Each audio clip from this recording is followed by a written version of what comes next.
عزیز دوستو، بزرگ اور بھائیوں، قرآن مجید فرقان حمید میں سورہ قصص کے اندر اللہ تعالیٰ نے فرمایا تلک الدار الآخرۃ نجعلها للذین لا یریدون علوا فی الارض ولا فسادا۔ فرمایا یہ آخرت کا گھر ہے۔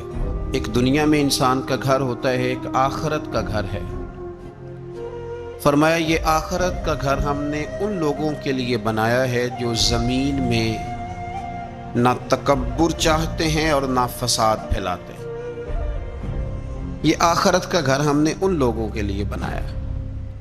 اور فرمایا والعاقبۃ للمتقین، آخرت کی بھلائی پرہیزگاروں کے لیے، جو لوگ نہ تو تکبر چاہتے ہیں نہ فساد کرتے ہیں، جو متقی بن کے اللہ سے ڈر کے وقت گزارتے ہیں، یہ آخرت کا گھر ہم نے ان لوگوں کے لیے بنایا۔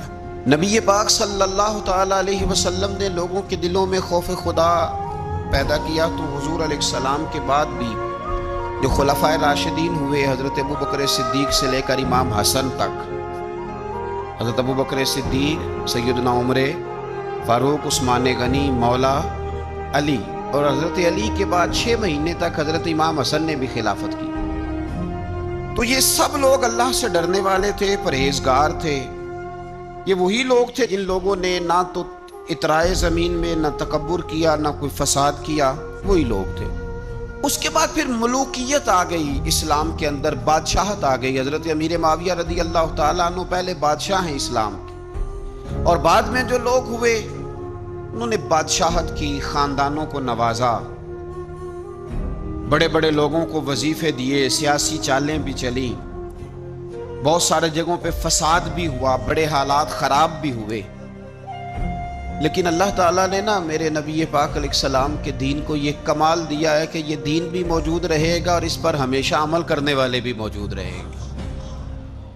اللہ تبارک و تعالیٰ نے پھر ایک خوبصورت انسان، بنو امیہ کی حکومت تھی، اسی میں سے ایک خوبصورت دھلا ہوا، سجا ہوا، سمرا ہوا، خوشبو والا، میٹھا بھی، ٹھنڈا بھی، پیارا بھی، نیک بھی، متقی بھی، اصول والا بھی، رسول اللہ علیہ السلام کا غلام حضرت عمر بن عبدالعزیز۔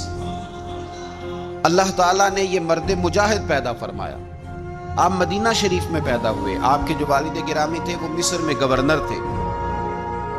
حضرت عمر بن عبدالعزیز رحمۃ اللہ تعالیٰ علیہ کی جو والدہ ہیں وہ حضرت عمر فاروق کی پوتی ہیں، تو آپ کی رگوں میں فاروقی خون بھی تھا۔ حضرت عمر بن عبدالعزیز رحمۃ اللہ تعالیٰ علیہ کے والد گرامی نے آپ کو مدینے میں پڑھنے کے لیے چھوڑا۔ حضرت صالح بن کیسان ایک عالم اور محدث تھے، ان کے پاس آپ نے تعلیم پائی، اور جناب عمر بن عبدالعزیز رحمۃ اللہ تعالیٰ علیہ کے والد اگرچہ مصر میں تھے لیکن آپ کو مدینہ میں رکھا، آپ نے مکمل تعلیم حاصل کی، علم حاصل کیا، چھوٹی سی عمر میں قرآن پاک کے حافظ بھی ہو گئے۔ پھر جب بڑے ہوئے تو اللہ نے یہ موقع دیا، چونکہ خاندان کی حکومت تھی تو آپ مدینہ شریف کے گورنر بنے، اور مدینہ منورہ کے ساتھ ساتھ آپ کو طائف کی حکومت بھی ملی، مکہ مکرمہ کی حکومت بھی ملی۔ پھر بعض جگہ پہ تو یہ ہے کہ آپ نے خود کسی وجہ سے استعفیٰ دیا، اور بعض جگہ یہ ہے کہ سازش کر کے آپ کو معزول کیا گیا۔ لیکن حضرت عمر بن عبدالعزیز نیک بڑے تھے، پرہیزگار بڑے تھے، پر خوش لباس بھی بڑے تھے۔ خادم کو جب بھیجتے تھے بازار تو کہتے تھے جو سب سے مہنگا جوڑا ہو وہ خرید کے لانا۔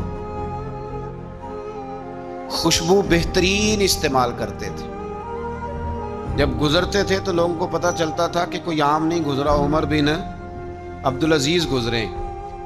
جب تک گورنر رہے، جب تک خاندان میں رہے، ماحول اور رہا۔ سلیمان بن عبد الملک خلیفہ جب جانے لگے تو انہیں وصیت کر دی کہ میرے بعد عمر بن عبدالعزیز خلیفہ ہوں گے۔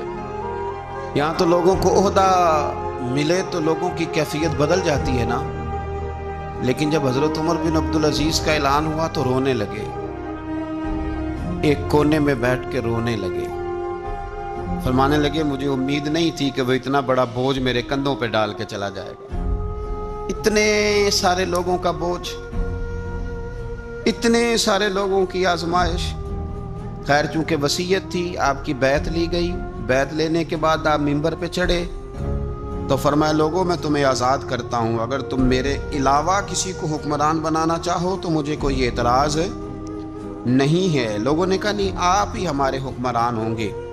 حضرت عمر بن عبدالعزیز دنیا اسلام کے اندر ایسی مثال ہیں، اچھی طرح سمجھ لیں کہ جب حالات اب نہیں اب تر ہو گئے تھے، بد نہیں بدترین ہو گئے تھے، اور بڑے بڑے لوگوں نے عجیب ماحول گھڑ لیے تھے، اس ماحول میں آئے، لمبی نہیں 2.5 سال حکومت کی صرف، لیکن لوگوں کو حضرت صدیق اکبر کی یاد آنے لگی، لوگوں کو سیدنا فاروق اعظم کی یاد۔ آپ کی جو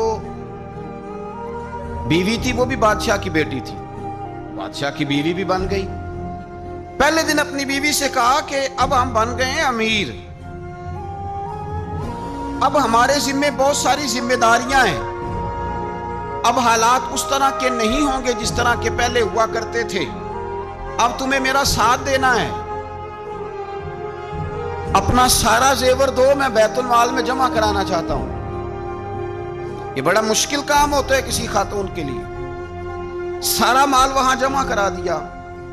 پہلے دن ہی سارے کپڑے سپڑے حضرت عمر نے اپنے خیرات کر دیے، سادہ لباس پہن لیا، اور بڑی تھوڑی غذا گھر میں آتی تھی، بیت المال سے تھوڑا سا وظیفہ، جائیدادیں ساری دے دی اللہ کے رستے میں، غریبوں میں بانٹ دی۔ ایک دن گھر میں تشریف لائے تو بچیوں نے منہ پہ ہاتھ رکھ لیا۔ حضرت عمر بن عبدالعزیز بات کرتے ہیں تو بیٹیاں منہ چھپا لیتی ہیں، پتر کیا بات ہے، میرے منہ سے بدبو آ رہی ہے، منہ چھپاتی ہو؟ تو بچیاں خاموش ہوئیں۔ جب دوبارہ پوچھا تو کہنے لگے ابا جی جو آپ خرچہ دیتے ہیں نا اس میں 2 وقت روٹی نہیں پک سکتی، اور یارو میں آپ کو وقت کے امیر کی بات سنا رہا ہوں، یہ جو رکھ رکھاؤ میں نے اور آپ نے بنا لیا ہے تو خرچے اتنے بڑھا لیے کہ ہم الجھ گئے، ہم سے پورے نہیں ہوتے، لیکن جنہوں نے اولادوں کو سادہ رکھا، حالات قابو میں رکھنے میں کامیاب ہوئے، بچ گئے۔ میرے نبی کریم صلی اللہ علیہ وسلم نے فرمایا ضرورت کے مطابق جسے اللہ نے روزی دے دی وہ کامیاب ہو گیا، لیکن ہم بہت الجھ گئے، بہت دور نکل گئے۔ بیٹیوں نے منہ میں ہاتھ رکھا ہے، پتر کیا بات ہے ابا جی، جتنے پیسے آپ لاتے ہیں 2 وقت کی روٹی نہیں پک سکتی، تو ہم نے پیاز سے روٹی کھائی ہے، منہ سے بدبو آ رہی ہے،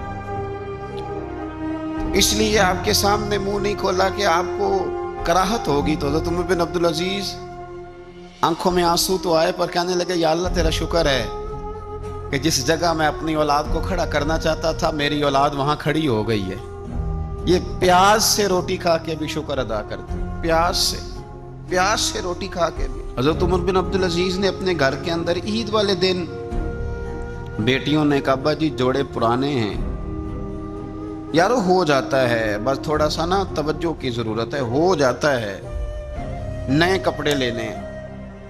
اب ایک گھر میں شادی ہوتی ہے تو اس گھر سے تعلق رکھنے والے ہر گھر میں شادی سمجھنے شروع ہو گئی، لاکھوں روپے کا مال صرف کپڑوں پہ، جوتوں پہ اور ان کے لوازمات پہ لگتا ہے۔ غربت کیسے ختم ہوگی؟ حالات کیسے ٹھیک ہوں گے؟ پردیس میں جانے والے واپس کیسے آئیں گے؟ کس طرح یہ ماحول ٹھیک ہوگا جب اخراجات اتنے بڑھا لیے جائیں؟ حضرت عمر بن عبدالعزیز رحمۃ اللہ علیہ کی بیٹیوں نے کہا عید پہ کپڑے لینے، ضد کی تو جناب عمر نے اپنے وزیر خزانہ کو خط لکھا، فرمایا 1 مہینے کی تنخواہ مجھے ایڈوانس دے دو، بیٹیوں کے کپڑے لینے ہیں۔ تو جب بادشاہ عمر بن عبدالعزیز جیسا ہو تو پھر وزیر بھی نیک ہی ہوتے ہیں، وزیر بھی نیک۔ تو وزیر کہنے لگا حضور کچھ باتیں آپ سے سیکھی ہیں، اگر اجازت دیں تو کر لوں؟ کہا جناب کرو۔ کہنے لگے آپ 1 مہینے کی تنخواہ ایڈوانس مانگ رہے ہیں، آپ 1 مہینے تک زندہ رہیں گے؟ یہ آپ سے سیکھی ہوئی باتیں۔ حضرت عمر بن عبدالعزیز کہنے لگے رب تیرا بھلا کرے، تو نے سوئے ہوئے عمر کو پھر سے جگا دیا۔ بیٹیوں سے آ کے کہنے لگے پتر پرانے کپڑے دھو کے پہن لو، اگر کپڑے دھو کے پہن لوگی اور پہن کے رب کی بارگاہ میں کھڑے ہوگی تو رب تو پہلے ہی بڑا قبول فرمانے والا ہے، اللہ تو پہلے ہی بڑا قبول کرنے والا ہے۔ تو صاحب یاد رکھیں حضرت عمر بن عبدالعزیز نے اپنے گھر کے اندر یہ ماحول پیدا کیا، اپنے گھر کے اندر یہ کیفیات آپ نے بنائی، بنا کر کے سجائیں۔